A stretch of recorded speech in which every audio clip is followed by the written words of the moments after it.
In this video, I'm going to show you 7 ways on how you can crush it with this Sigma 16mm 1.4 lens, and also places that you should not necessarily choose to use this lens. And most importantly, is the lens any good if you haven't purchased it yet?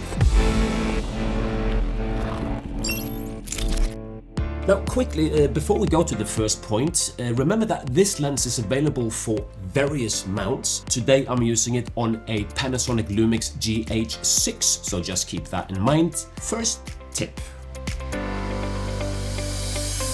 So the first tip is actually for a YouTube studio. I have been using this lens now for my last videos. I have used various lenses in this setup, even with a different camera when I used Canon. If you use a lens which is maybe 23mm or something like that, you have to put the lens so far away from your face that you actually need a pretty big YouTube studio. And with this one, the 16mm, I can touch it, kind of. And as this lens is a 1.4 aperture, you do get slightly blurry background compared to if you're using, for example, a slightly slower lens like a 2.8 or 3.5. The background is not going to be that blurry, so the 16mm, great for YouTube studios.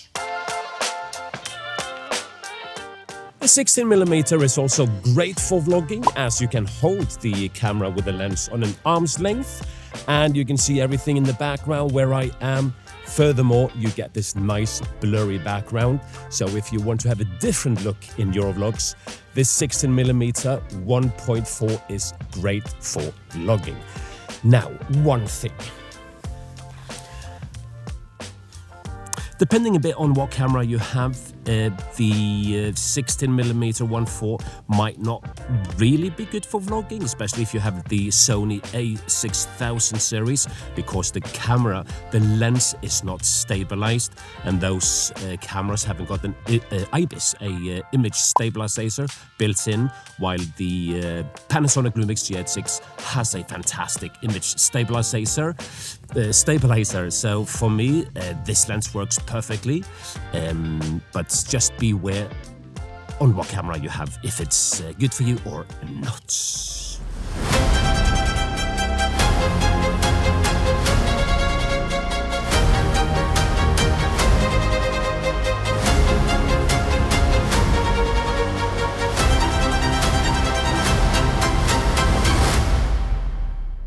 The 16mm 1.4 is also great for landscape. You get like these enormous vistas using this lens, as it is a kind of a wide-angle lens. Being so wide, 16mm, it sounds like it is super wide, but on a APS-C or a Micro Four Third sensor, it's very different compared to a 16mm on a full-frame camera, for example.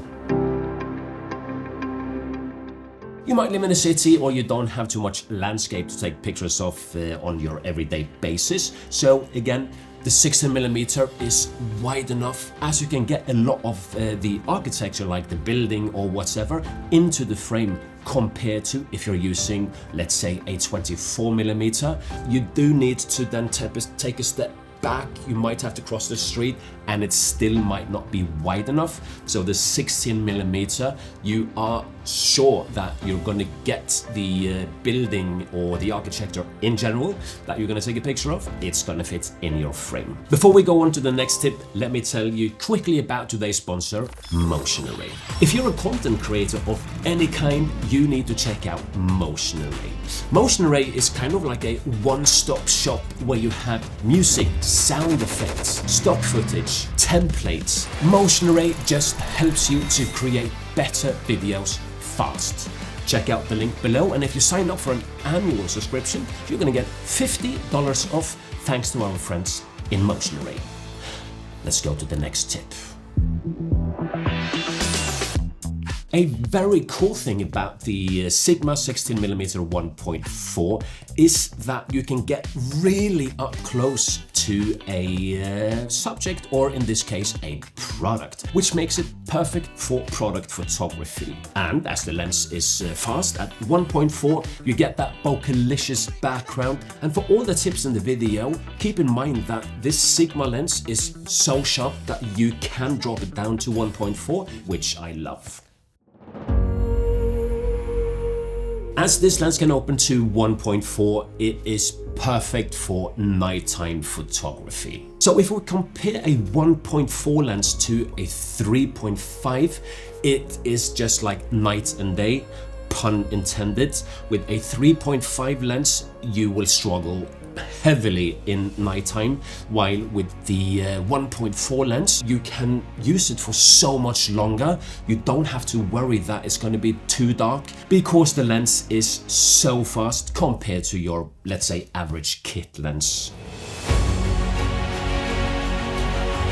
Now, there are tons of opinion on how astrophotography should be taken. I like that you can see more of the night sky and not necessarily only like a small part. Of course, again, depending on what you want to take, but if you want to do a time lapse, for example, of the Milky Way going across the night sky, with this lens you can actually see that. But if you're using a 24mm or 35-50, whatever, the field of view is going to be very small compared to this guy. You can open it up to 1.4, you can get sharp pictures there as well. If you want slightly sharper pictures, you can of course lower it down a little bit in the nighttime. In general, I think it's a great option for astrophotography. Now, the places that you might not want to use the 16mm 1.4. This distance is fine. I think for again, like a YouTube setup, it's okay. But if you want to go closer, the face starts to get elongated and it is not flattering. You don't want to use this for a portrait session. Then I would rather get a maybe a 24mm or even 35, depending on the camera you're using. But the 16mm for portrait, I would not recommend it, at least. So what is different here from a YouTube setup and a interview?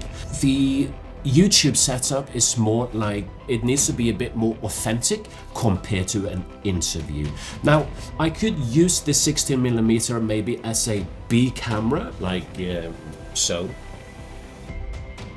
But I would use another camera as my A cam, and use this one as a B cam. Now, the lens is a little bit heavy, a little bit big. Traveling with it is not as easy as a smaller 24mm, 35mm, or maybe even a kit lens, because you are also kind of stuck with the 16mm look.